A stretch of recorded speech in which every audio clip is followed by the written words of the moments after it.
اولاد اللہ کی مرضی پر منحصر ہے۔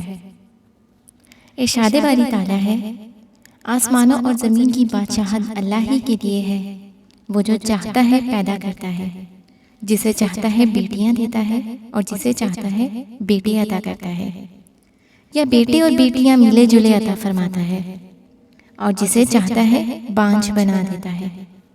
یقیناً وہ سب کچھ جاننے والا، ہر چیز پر مکمل قدرت رکھنے والا ہے۔ ساری رپورٹس ٹھیک ہیں، مگر پھر بھی اولاد نہیں۔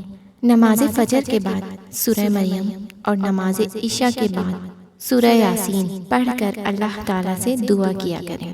چند ہفتے لازم یہ عمل کریں، میاں بیوی دونوں کریں تو رزلٹ جلد آئے گا انشاءاللہ۔